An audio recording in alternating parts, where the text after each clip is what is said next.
Going live, yes. Good evening, students. Welcome to Vishnu's Academy. This is Bharath. Already we had completed one session on environment hit series. We will be doing today the second session on hit series environment. Let's start this now.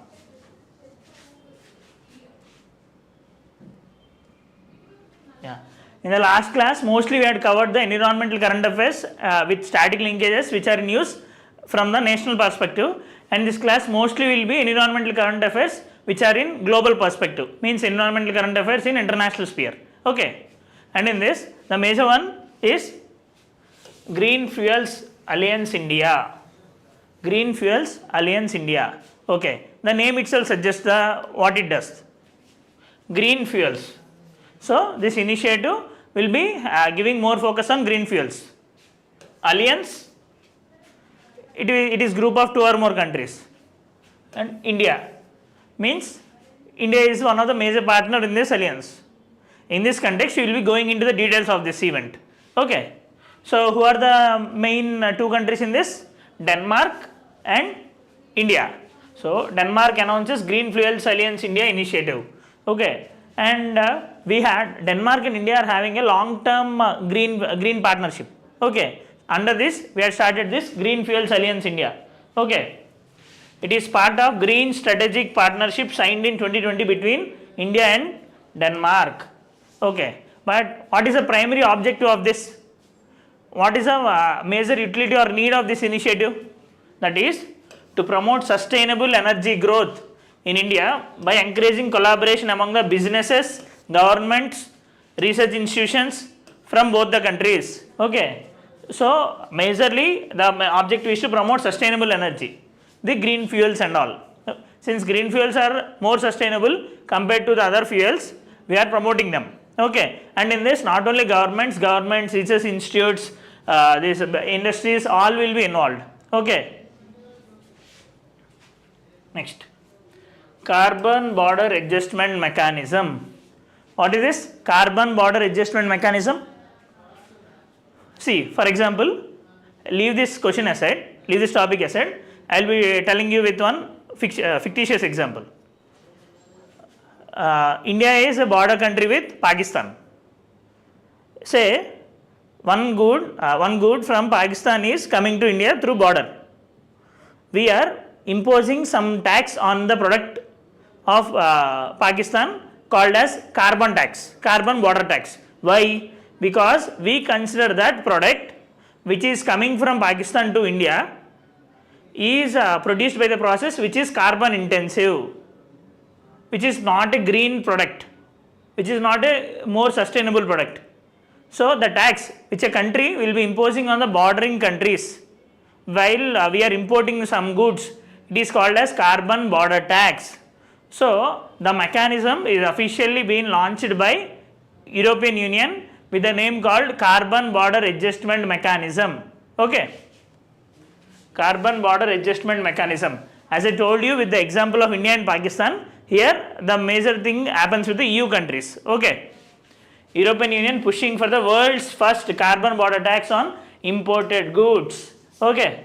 Carbon border adjustment mechanism from 2026. From now it is being started, and to the full scale it will be implemented by 2026. The process is the same thing which I had explained through India and Pakistan example. Okay. Is a tax on carbon emissions imposed on imported goods from countries with less strict climate policies. Okay. And India and many other countries are opposing this carbon border tax. Why? Because we consider those are discriminatory. Say consider India exports many of its steel exports to UK, EU region, European Union region. In this context, we all know that steel is a carbon intensive industry. Okay. So when we are exporting this steel from India to EU, what happens? Because of this carbon border tax, the cost of that Indian steel in the EU market will get increased. So in that case, demand for the Indian domestic steel will get reduced. By this, Indian economy might get hampered, Indian exports might get hampered. So India and some other countries are considering this tax as a discriminatory tax. Okay. ramp up the prices of their goods in EU. Okay, and to know the why how EU, this tax will be affecting India, we need to know the relations between EU and India primarily. This shows EU is the third largest trading partner of India.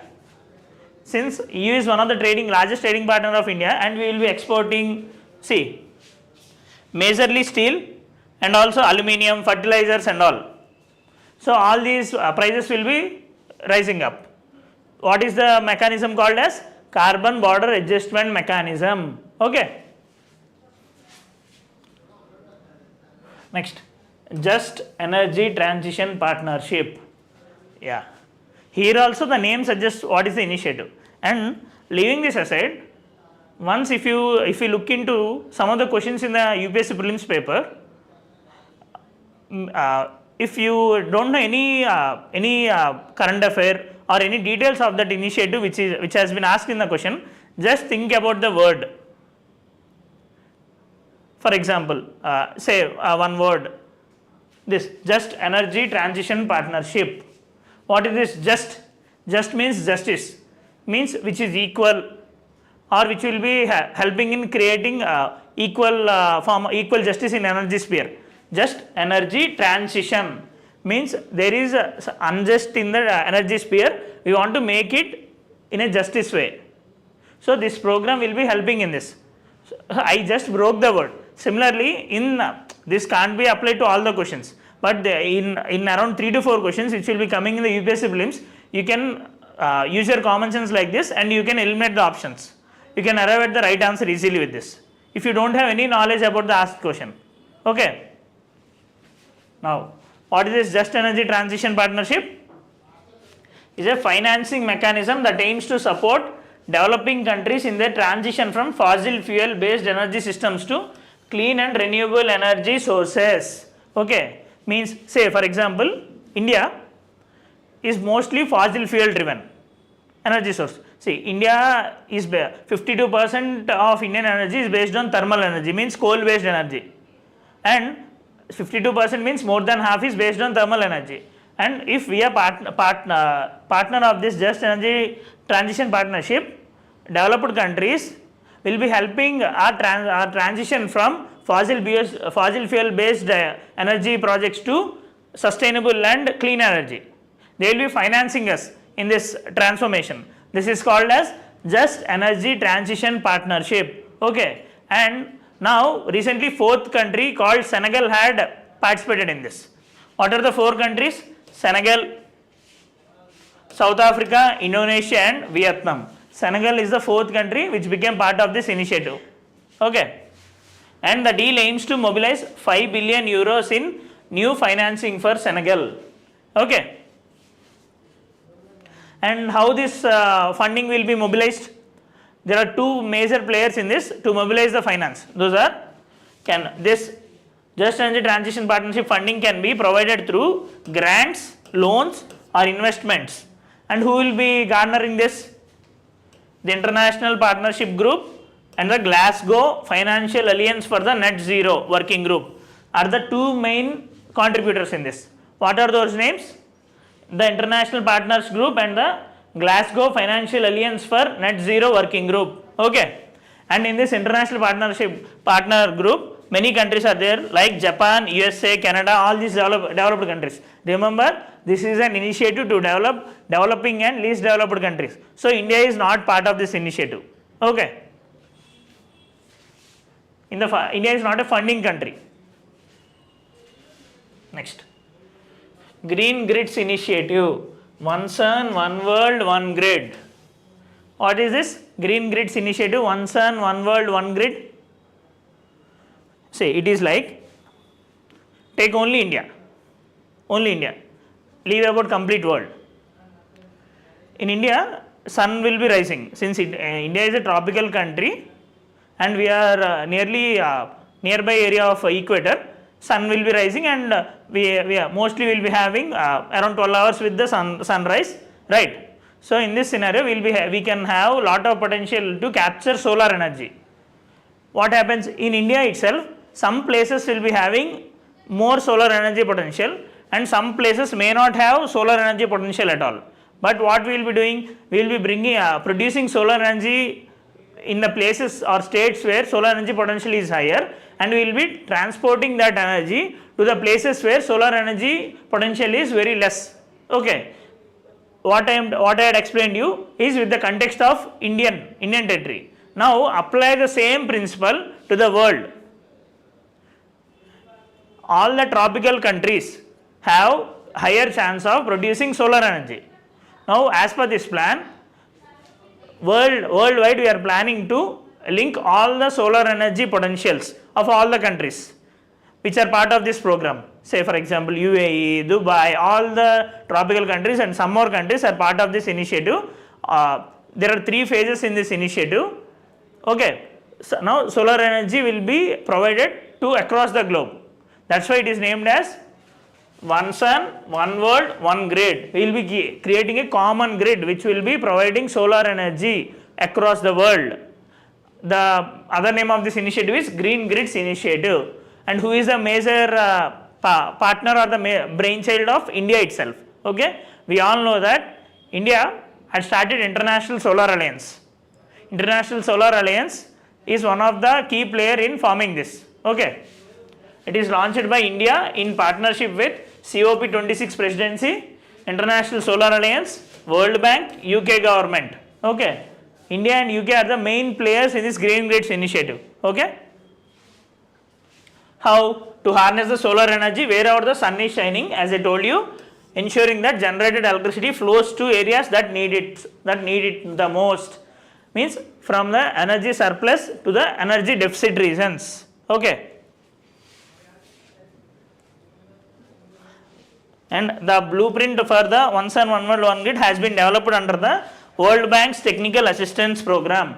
Since World Bank is also part of this, we all know that World Bank will be providing some sort of technical assistance for any program which it will be providing financial support. So that is the major difference between IMF and World Bank. IMF doesn't provide any sort of technical assistance, but World Bank will be providing technical assistance. In our economy class also we had seen, in our economy rapid revision classes, right? Next, Montreal Protocol. Montreal Protocol is related to which convention? Students? Yes, Montreal Protocol is related to Vienna Convention. Vienna Convention is related to? Vienna Convention in the context of environment is related to ozone layer protection. Okay. Don't get confused. There are 3 different Vienna Conventions. Major thing is this ozone layer protection, and the other thing is Vienna Convention on diplomatic relations, consular relations. Okay. The Kulbhushan Jadhav case in the International Court of Justice is because Pakistan had breached the Vienna Convention. Okay. Just I am informing you, that is not at all related to our environment section. Now there is a Vienna Convention which is related to ozone layer protection. Okay. And the thing which will be keeping in practice of this Vienna Convention is Montreal Protocol. Means the Montreal Protocol is a functioning arrangement for the success of this Vienna Convention. Okay. Montreal Protocol, it is a global environmental treaty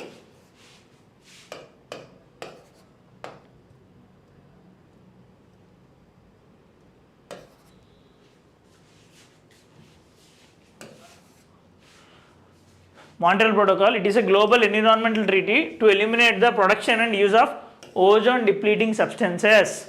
What are the ozone depleting substances? Chlorofluorocarbons, hydrochlorofluorocarbons. What are these? These are used as coolants, refrigerants. They are part of our air conditioners, refrigerators and all. Okay. Now, when we are using these hydrochlorofluorocarbons, chlorofluorocarbons, they are getting released when we are using this, and they are going to the ozone layer and creating some sort of problem there by creating ozone hole. And if ozone hole has been found, what happens? Ultraviolet radiations which are having high impact on our health and skin will be reaching our Earth's surface. So So it creates lot of problems and also climate change, environmental problems and all. So in this scenario, we had started this Vienna Convention and Montreal Protocol to control these ozone depleting substances. Okay. And it was implemented under the Vienna Convention, as I mentioned you. And as part of this Kigali Amendment to the Montreal Protocol, we had fixed to phase down completely hydrofluorocarbons. Hydrofluorocarbons. What are these hydrofluorocarbons? These are not ozone depleting substances, but we had used this as an alternative for chlorofluorocarbons and hydrochlorofluorocarbons in our refrigerators to disallow the ozone hole formation. But what happened when we are using these hydrofluorocarbons? Even though they are not ozone depleting substances, these are having strong global warming potential. So they are adding to the climate change. So with the help of this Kigali Amendment, we had planned to phase down completely hydrofluorocarbons. Okay. As I told you, hydrofluorocarbons are non-ozone depleting substances, alternative to chlorofluorocarbons and hydrochlorofluorocarbons, but their global warming potential is thousands of times that of carbon dioxide. Okay. Now why it is in use? As per this Montreal Protocol and Kigali Amendment, we are having a target to reduce the usage of these hydrofluorocarbons. But as per a report from Minister of Environment, Forest and Climate Change and UNDP, it says that we had surpassed our target, means we had done very successful manner in phasing out the hydrofluorocarbons. What is the numbers? We will be seeing this. According to the report, India exceeded the 35% hydrochlorofluorocarbons phase out goal, achieving a 44% reduction. Okay. Target is 35%, we had achieved 44%. And also we had successfully eliminated the hydrochlorofluorocarbon 141b. Okay. And in the exam, leaving this, they can ask directly that HCFC 141b, what is this? We need to know that HCFC 141b is used as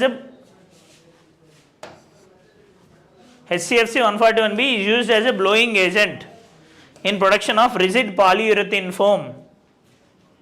Yes, questions in this form also can also be asked. For example, in 2022, they had asked what is bisphenol. Okay. So you need to know these also. And hydrochlorofluorocarbons are employed as refrigerants, as I told you, and specifically 141b is used as blowing agent. Okay. Next, World Environment Day 2023. What is this World Environment Day 2023? When it will be happening? It will be happening on June 5th every year. Today, 3 to 4 days back also it had happened. But since already question paper might have been created, we need to know the details regarding 2023's initiatives. Okay. World Environment Day is observed on 5th June every year since 1973 as part of UNEP to build awareness to save life on the planet Earth. So, means promotion of environmental friendly behaviors and all will be promoted through this World Environment Day. Okay. And this 2023's World Environment Day marks the completion of 50 years of establishment of World Environment Day. Okay. And there will be specific host country and theme for this World Environment Day, and this 2023 the host country is Côte d'Ivoire with partnership of Netherlands, and the theme is Beat Plastic Pollution. What is the theme? Beat Plastic Pollution. Okay. And in this World Environment Day 2023, India had started 2 initiatives which are even important for India also, for our UPSC exam also. What are those 2 initiatives? Amrit Dharohar and Misty. Mangrove Initiative for Shoreline Habitats and Tangible Incomes. What are the 2 initiatives? Amrit Dharohar and Misty. Please go through those 2 initiatives also. There is chance of asking question regarding this Misty also. Next, Earth Overshoot Day. What is this Earth Overshoot Day? See, for example, take a case. My father had given me 100 rupees to spend it in 1 week. he had given 100 rupees to spend it for me in 1 week. So as per my father, I have to spend this 100 rupees in 1 week. But I had spent that money of 100 rupees within 3 days only. So my money overshoot has completed within 3 days. But the original thing is 7 days. Okay. Similarly, Earth will be having some sort of regenerating capacity. Means even though for 365 days, Earth will be creating some sort of resources. But as per this, we are overutilizing the Earth's resources in the way that before completing the 365 days, we are utilizing the Earth's resources of that year. As per this Earth's overshoot day, August 2nd is observed as the Earth's overshoot day for year 2023. What does this mean? We had already utilized the Earth's resources of 365 days by August 2nd itself. Okay. This is not sustainable living, right? If we are completely using the resources available, which Earth can regenerate it within 365 days, we can say that we are leading a sustainable life. But this is not a sustainable life, right? And who will be measuring this Earth overshoot day? It is being measured by Global Footprint Network. It is an international research organization and it is releasing this since 1971. Okay. And how it will be calculated? By multiplying the planet's biocapacity, the quantity of ecological resources Earth can generate each year, as I told you, the regenerative capacity, by humanity's ecological footprint, humanity's demand for that year. Okay. What is the Earth overshoot day of 2023? It is August 2nd. Next, UN Environment Program. Okay. This is one of the major environment program. Means it is a sort of organization. It will be providing funds. It will be it will be acting as a secretariat for many initiatives which you will be seeing in the newspaper and all, like Stockholm Convention, Montreal Convention and all. Okay. So, and this was established on 5th June 1972 as an outcome from the United Nations Convention on the Human Environment. This is the first convention, mother convention, called as Stockholm Conference in 1972. What is its name? United Nations Conference on the Human Environment. The outcome of this is creation of United Nations Environment Program. Okay. And it works under the umbrella of UN 2030 Agenda for Sustainable Development. Okay. And what is the major goal of this? It sets the global environmental agenda. Means all the plans, policies and all, how environment sustainability must be maintained, what all countries must be following and all. Okay. It is headquartered in Nairobi, Kenya. India is the member, of course.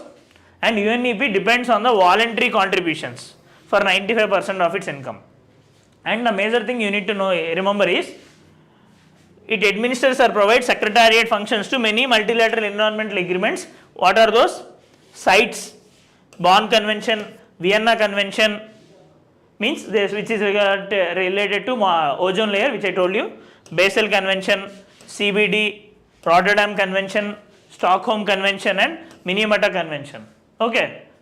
For all these conventions, it will be providing secretarial functions or administrative functions, and also it will be releasing some sort of reports called Global Environmental Outlook Report, Adaptation Gap Report, Triple Emergency and Cooling Emissions and Policy Synthesis Report, Emission Gap Report, Frontiers Invest into Healthy Planet. Okay, these are some of the reports which will be released by UNEP, and some of the campaigns which had been launched by UNEP are Beat Pollution, UN 75, World Environment Day and Wild for Life. Okay.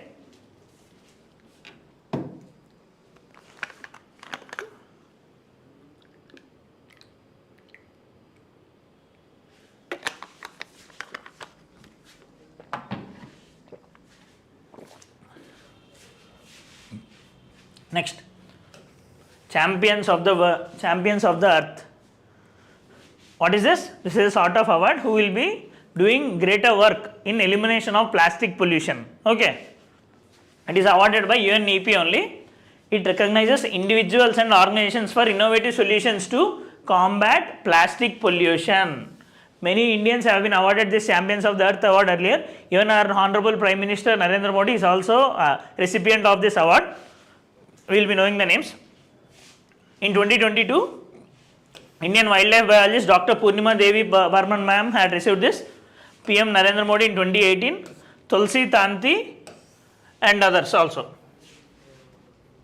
Next, Stockholm Conventions. Okay. Please go through these three conventions, BSR conventions. What are these three? Basel Conventions, Stockholm Conventions, Rotterdam Convention. What is a Basel Convention related to? Tell me, students. Transport of waste internationally. Stockholm Convention related to persistent organic pollutants. And Rotterdam Conventions is related to prior informed consent procedure. Okay.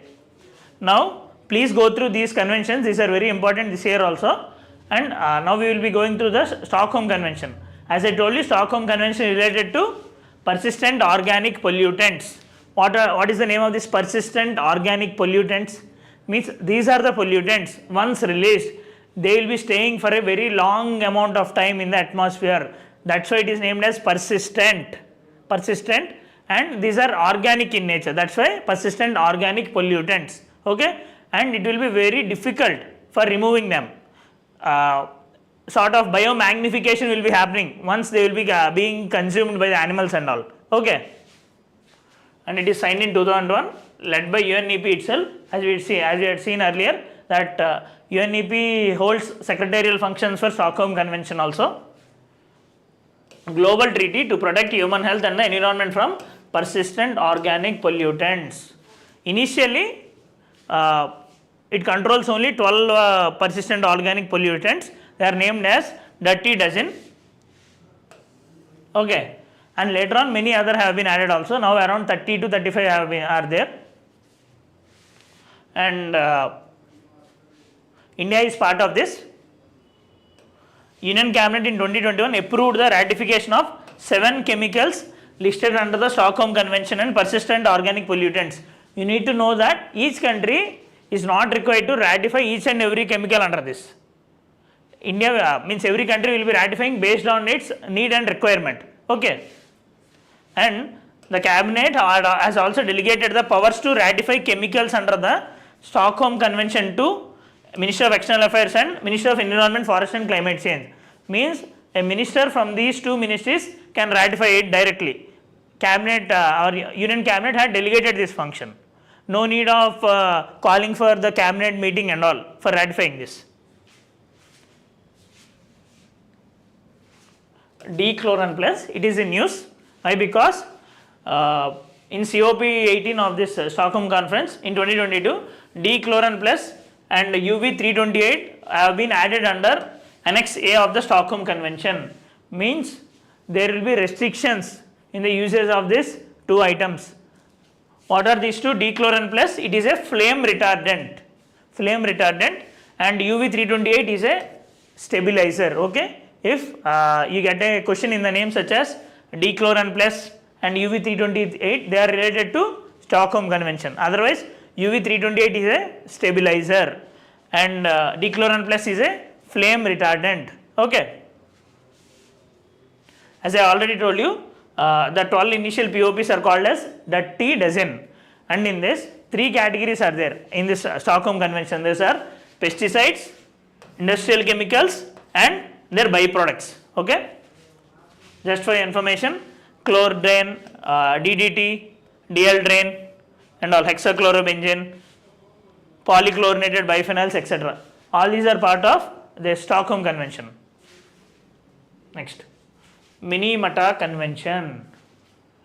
To what this convention is related to? This is related to mercury pollution. Okay, control of mercury pollution. This is adopted at 5th session in the Intergovernmental Negotiating Committee in Geneva, Switzerland. And this is the first global legally binding treaty to protect human health and environment from adverse effects of mercury. Mercury poisoning is possible. Okay.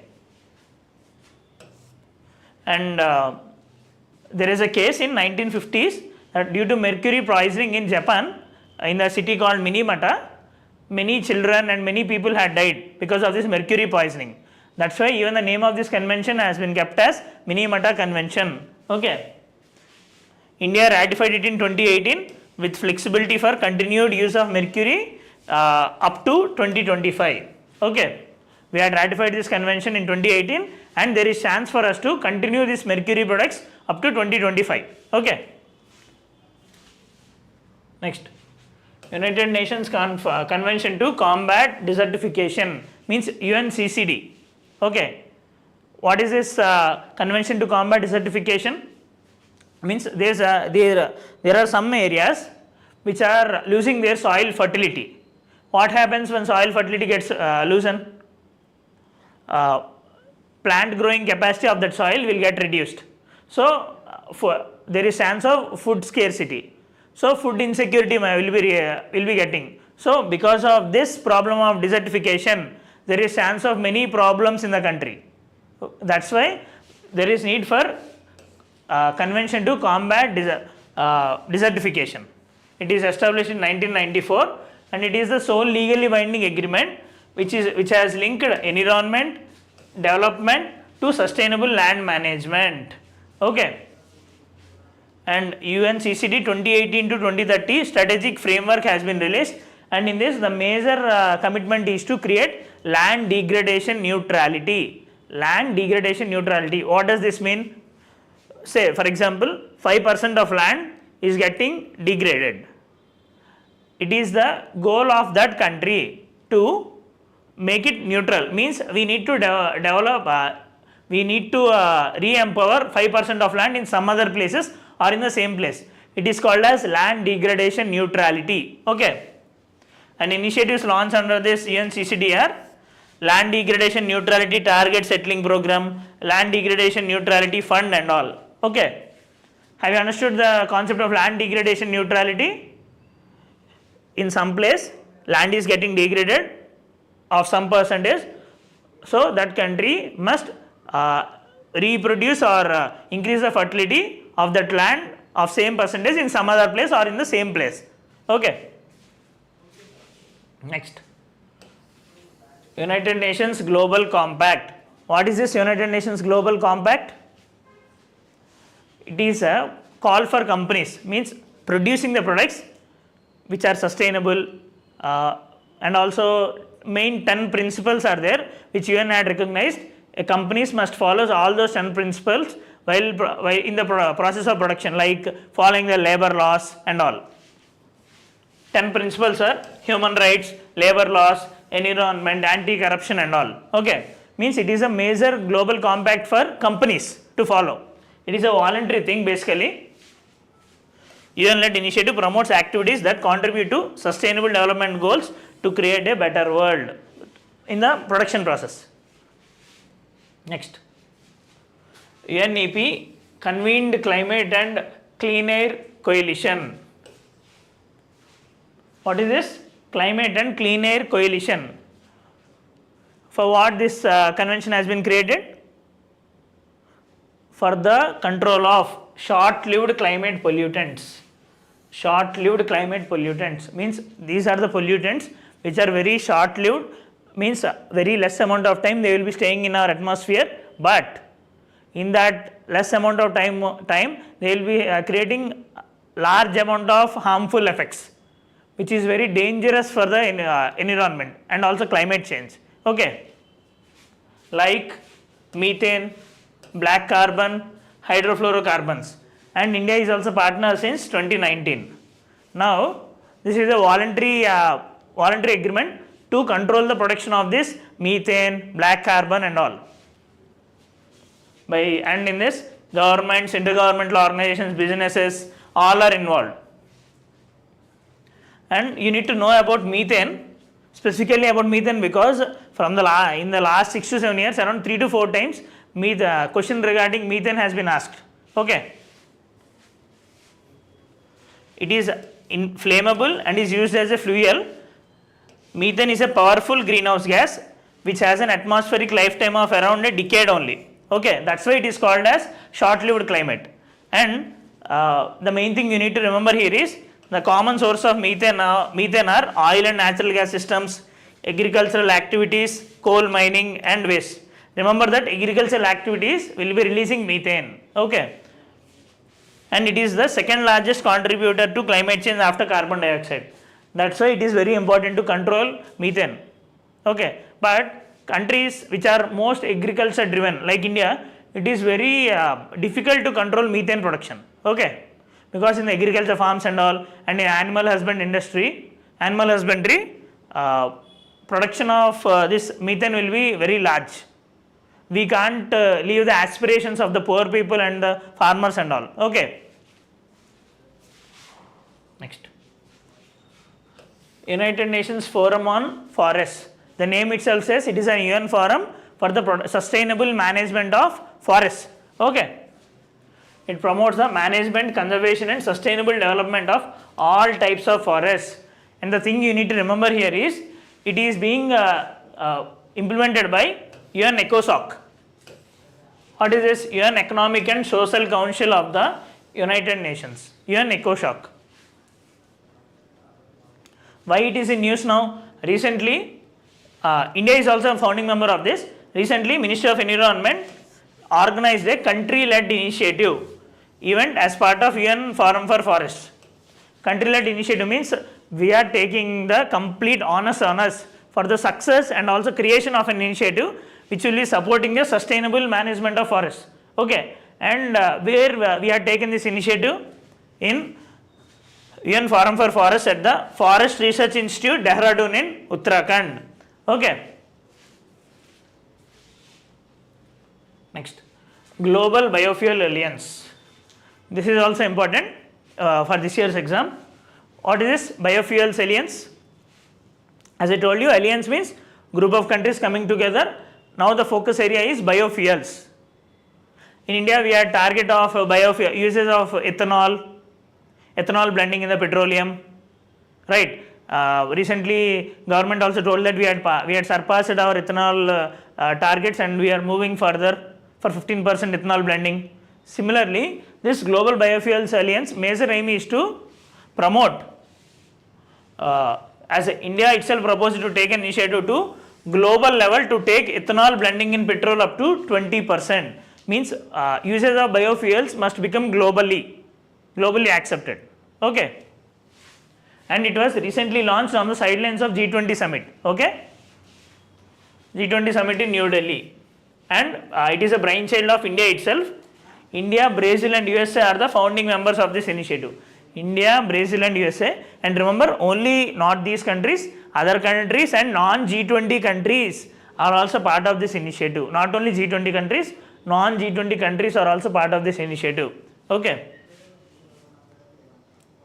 And the major thing is usage of sustainable biofuels including in the transportation sector. Okay. And as per the data, USA produces 52%, Brazil produces 30% and India produces 3% of biofuel. These three countries itself contribute around 81%. Okay. 85%, sorry. Next, Intergovernmental Science Policy Platform on Biodiversity and Ecosystem Services. No headache. It is a sort of research organization which is related to biodiversity and ecosystem services.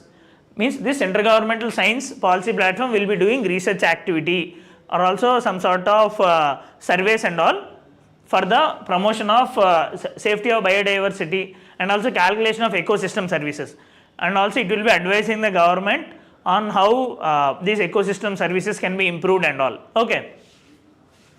This is not a UN body. Remember this, it is not an UN body. Independent intergovernmental body committed to strengthen the science policy interface. As I told you, it is a research body, that's why. It is located in Bonn, Germany. And why this is the news now? Because recently this IPBES has gathered at Bonn, Germany, its headquarters, for the body's 10th plenary. And what is in its agenda? To make an assessment report on the invasive alien species and their control. Okay. As we had seen, it will be making reports or surveys with respect to biodiversity and ecosystem services. We all know that invasive alien species are major problem for the reduction in the biodiversity. So they are fixed to create an assessment report on invasive alien species and their control. Okay. Next, ICRISAT, International Crop Research Institute for the semi-arid topics. Where it is situated? The head office? It is situated in our Hyderabad, Telangana itself. Last year, our Honorable Prime Minister Narendra Modi had also came to this ICRISAT. Okay. It is a non-profit, non-political, public international research organization that conducts agriculture research in South Asian and Sub-Saharan Africa also. Remember, not only Asian, Sub-Saharan Africa also. And what is the major duty of this? To develop some sort of crop varieties which will be giving more income to the people and also which are sustainable and all. Okay, which are drought resistant. Okay, means disaster resistant crops. And it conducts research on 5 highly nutritious drought tolerant crops like, remember this, chickpea, pigeon pea, pearl millet, sorghum and groundnut. Okay. And in 2021, it has also been awarded Africa Food Prize for the Tropical Legumes Project. Because of this Tropical Legumes Project, Africa has reached food security. We all know that Africa is facing a problem of food insecurity. There is a lot of food scarcity there. They had, under this Tropical Legumes Project, they had provided some sort of crop varieties which will be giving higher yield. Okay. And why this is a news now? Because recently the ICRISAT had joined the one consultative group on international agricultural research. Okay. Means it became part of one major global organization. What is its name? One consultative group on international agricultural research global initiative. What this one global initiative will be doing? It aims to build a unified approach to transforming food, land and water systems to address the challenges posed by climate crisis. Okay. ఇది మీరు ఎట్లా అర్థం చేసుకోవాలి? See, this ICRISAT is one research institute which functions in Asia and Sub-Saharan Africa to develop drought resistant crop, climate change resistant crops and all. And there are some other institutes also. And this one CGIR is a grouping of such institutes which will be helping in promotion of agriculture even in the case of climate crisis. Okay. Next, Global Biodiversity Framework Fund. What is this? Global Biodiversity Framework Fund. You all might be knowing that earlier we are having Aichi biodiversity targets. By 2020, first of all, this is in the context of UN Convention on Biological Diversity, UNCBD. Okay, and to implement this UNCBD, we had started Aichi biodiversity targets. Those Aichi biodiversity targets got completed by 2020, and later on we kept one one meeting called as Kunming Montreal Global Biodiversity Framework. This is the next phase of this Aichi biodiversity targets. What is its name? Kunming Montreal Global Biodiversity Framework. It will be this framework will be assisting the countries in biodiversity management in the coming years, since Aichi biodiversity targets are completed by 2020. Okay. And why this Global Biodiversity Framework Fund is needed? This is needed to finance this Kunming Montreal Global Biodiversity Framework. Okay.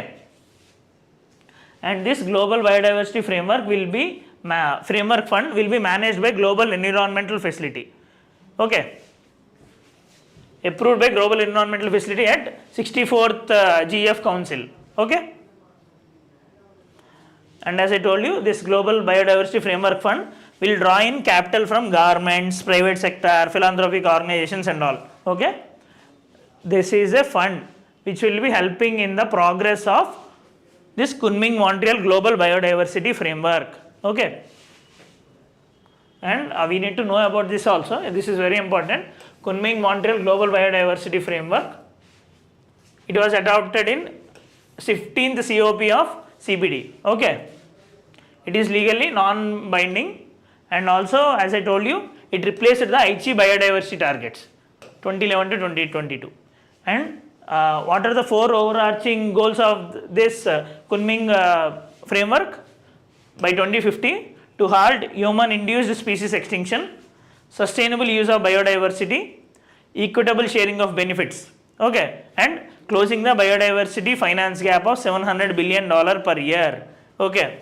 And there are 23 other targets also, like 30% conservation of land, sea and inland waters and all, okay.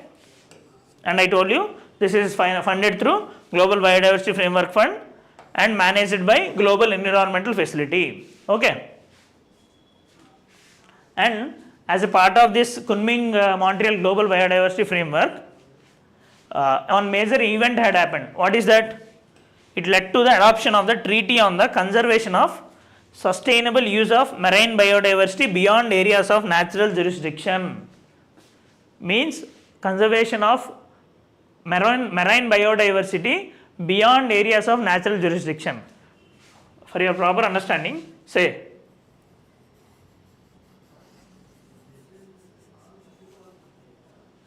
consider this is Asia, we are having our exclusive economic zone up to this place in Indian Ocean. Similarly, Africa will be having exclusive economic zone up to this place, consider. But what about the remaining area? Who will be having the jurisdiction here? There is no jurisdiction here for the protection of marine resources. Up to here, India will be acting as safeguarding agent. Similarly, here Africa will be acting as safeguarding agent. But who will be acting as a safeguarding agent here? So there is need for a global mechanism for the management of it. And the areas which are not part of any country's exclusive economic zones are called as high seas. What is its name? High seas. Okay. And now a convention has been created called as Treaty on the Conservation of Sustainable Use of Marine Biodiversity Beyond Areas of National Jurisdiction. Means marine biodiversity in this area will be monitored by this framework. Okay. And what is the treaty I told you? Biodiversity Beyond the National Jurisdiction Treaty. As I told you, it was recently adopted.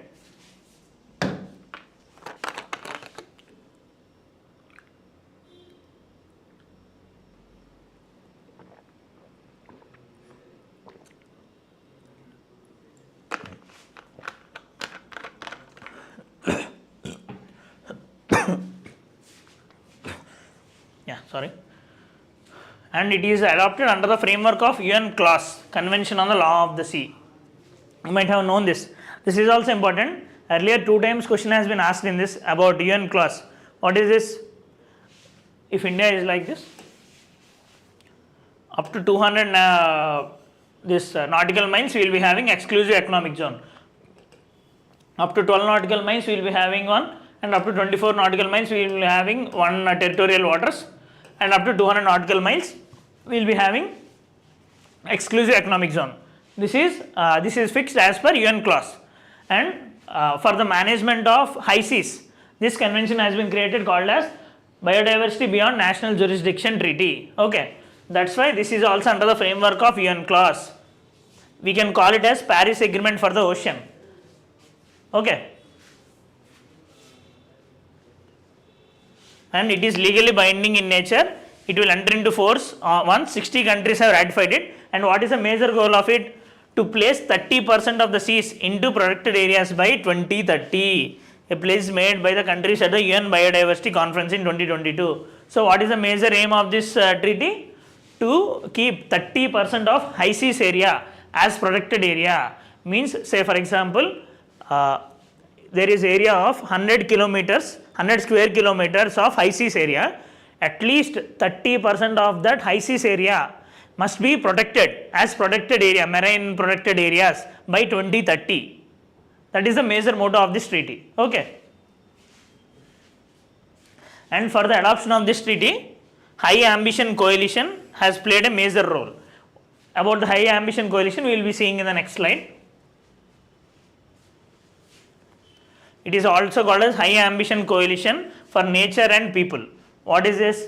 The coalition is aiming to ensure that a new global framework to protect the Earth's natural systems, plants and animals be adopted. And this had adopted the approach called 30 by 30 approach. What I told you as increase spatial targets to protect the effectively conserve at least 30% of the planet, land and sea by 2030. 30 by 30 approach, remember this 30 by 30 approach is by High Ambition Coalition Initiative. Okay, High Ambition Coalition Initiative. Okay. Next, COP28. COP28 of UN Framework on Conference on Climate Change, UNFCCC. Okay, and where this UN COP28 had happened? It had happened in Dubai. Okay, and COP27 happened in Sharm el Sheikh in Egypt. Okay, and this also marks 18th CMP of Kyoto Protocol and CMA 5 of Paris Agreement also. Okay, and the final outcome of this COP28 has been released as UNA consensus. And in this COP28 many initiatives has been launched like Mars initiative, LEAD 2.0 and all. Okay, one of the major is Climate Club. What is this Climate Club? It is led by Germany and Chile. These two countries are anchoring this initiative called Climate Club, and what they want by this, they want to make the industrial sector decarbonized, means promotion of environmental friendly technologies and policies in this industrial sector. Okay, so who are the two main countries here? Germany and Chile. So they are the two co-chairs of this initiative also now. What is this Climate Club? Just for revision, you need to know the major point called Climate Club by Germany and Chile. Major goal is for decarbonization of industries. Okay. Next, methane alert and response system. Okay, as I earlier told you, methane is one of the short-lived climate pollutant, and it is the second largest and major pollutant after carbon dioxide in our atmosphere. That's why there is a need for data regarding the methane, how much it is being released, from which places it is being released, what is the earlier percentage, how much it has increased and all. That's why an initiative called Methane Alert and Response System has been created under this COP28.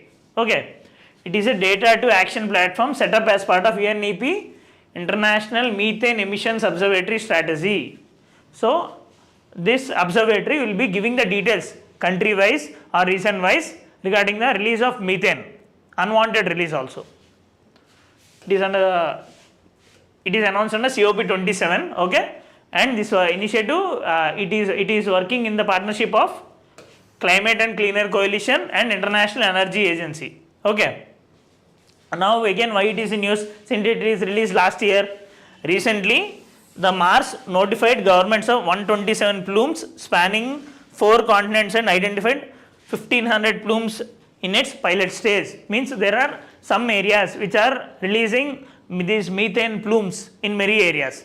How this data will be created? With the use of satellites and all. Okay. Next, leadership group for industry transition, LEAD 2.0. Remember this because this is an initiative of India. This LEAD 2.0 started by India and Sweden during the COP28 World Climate Action Summit hosted in Dubai. Okay, and what is the major aim of this LEAD IT? Global initiative that aims to accelerate the transition of major sectors like steel, cement, chemicals, aviation, shipping to low carbon pathways, means to decrease or decarbonize these sectors, reduce the carbon footprint of these sectors like steel, cement, chemicals, aviation and all. And earlier the LEAD IT was launched during Climate Action Summit 2019 by Sweden and India in partnership with World Economic Forum. Again this LEAD IT 2.0 is being relaunched by India and Sweden itself. Okay. Next, loss and damage fund. What is this loss and damage fund? See, the major motto or aim of this fund is many countries like USA, UK were major players of industrial revolution. They had used that period from 1750s and 1650s and all up to 1850s. They had used it, they had developed themselves, they had become some sort of economic giants, and they had become superpowers. They had used all the carbon space.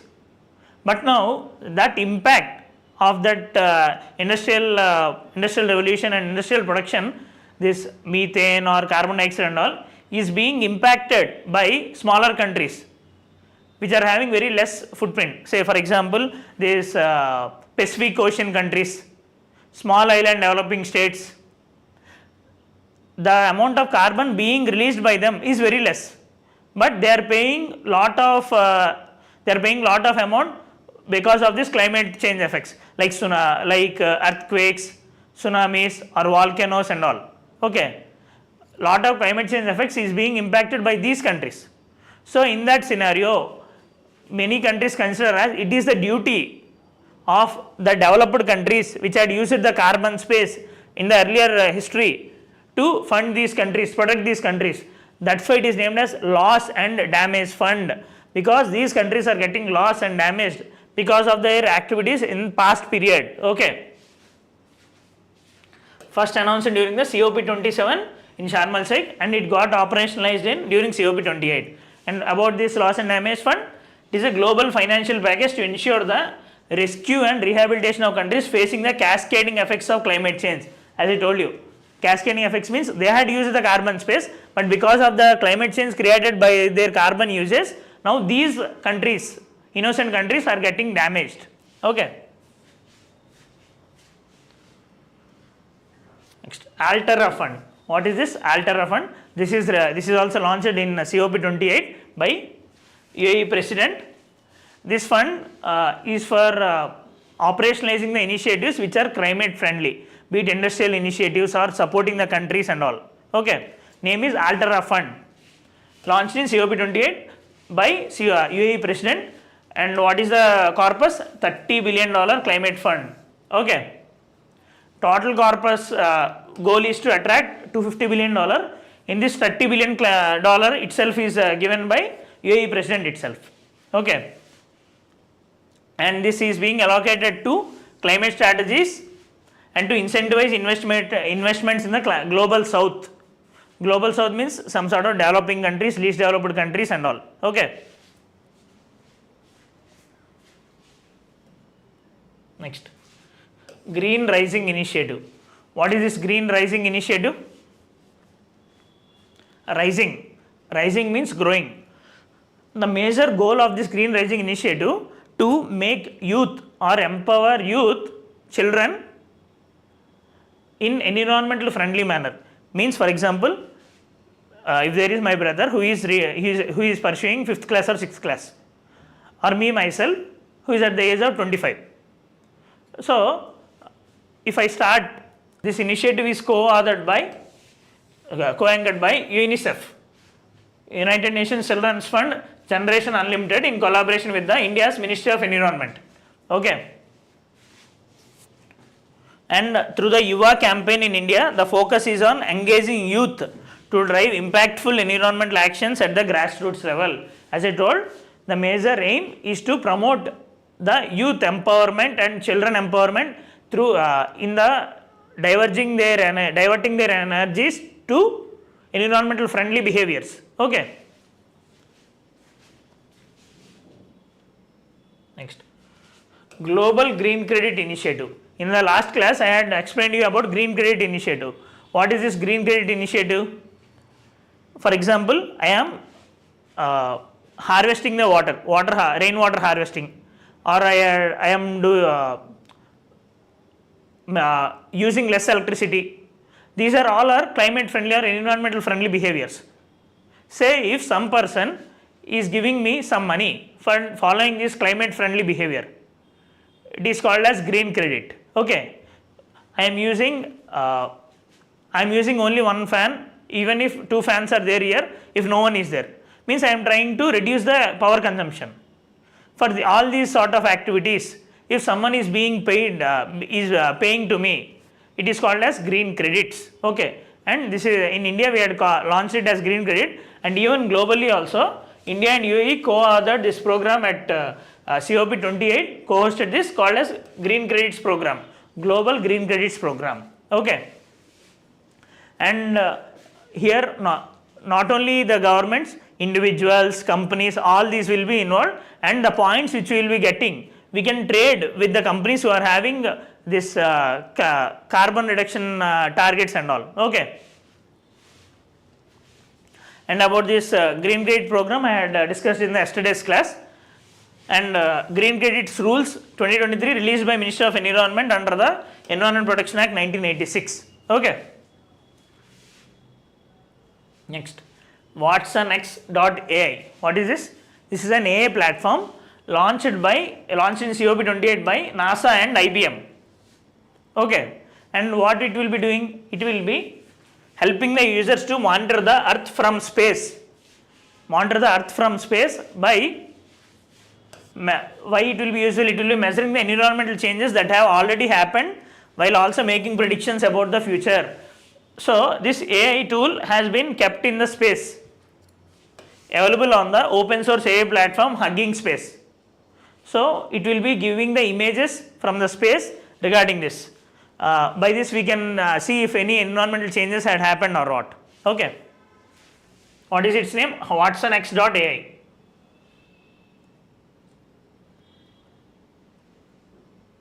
This Santiago network. What is this Santiago network? This is also related to loss and damage. Okay. And there is one more mechanism related to loss and damage. It is Warsaw International Mechanism for Loss and Damage. This is launched in COP25, and Santiago Network's draft text is released in COP28. Both these are related to loss and damage, as what I had explained in 2 slides back. Next, first global stock take. What is this? First global stock take means how countries had improved, or whether the countries had reached the targets of Paris goal or not, Paris deal or not. That will be assessed. And this first global assessment, called as first global stock take, happened in COP28. Okay, Paris Agreement. Next, Turtle Survival Alliance. What is this? It is an NGO for the protection of turtles. Name itself suggests this. And why it is in news now? Because recently Pilbit Tiger Reserve and Turtle Survival Alliance joined hands for turtles and tortoises conservation. Okay, so you need to remember the name called as Pilbit Tiger Reserve in UP and Turtle Survival Alliance formed an organization. Okay, and the mission is zero turtle extinctions in the 21st century. Okay, and what is the major difference between turtles and tortoise? Tortoise are land creatures, and turtles, they live in water some and or nearly all of the time, some or all of the time. Okay. Next, International Big Cat Alliance. This is also important. In this, 7 big cat species will be protected, and it is launched by India only on April 9, 2023. Our Prime Minister Narendra Modi is a major brainchild of our Honorable Prime Minister. And in this, conservation of 7 major big cat species will be done. What are those? Tiger, lion, leopard, snow leopard, cheetah, jaguar and puma. And in this, not only tiger range countries will be involved, other countries can also join, other interested countries also join in the safeguarding of these big cats. Okay. And in this, initially $100 million financial assistance of grant will be provided by India. Later on, this International Big Cat Alliance must itself gain these financial resources. Up to first 5 years, India will be providing this $100 million. Okay.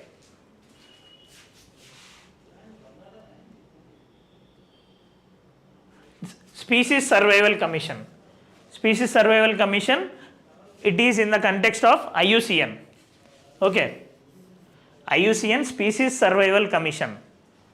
This will be devising strategies or informing the countries and the world nations about what species are getting extinct, how to promote them and all. Okay. Next, Belém Declaration. Belém Declaration is for the promotion and protection of forests. Okay, you need to remember only that thing. Belém Declaration, it emphasizes the importance of indigenous knowledge for biodiversity conservation and calls for indigenous people's participation in decision making for sustainable forest use. Okay, sustainable forest use. Belém Declaration for sustainable forest use, and it also promotes the participation of local people. Okay, and this Belém Declaration is an outcome of Amazon Summit. Okay.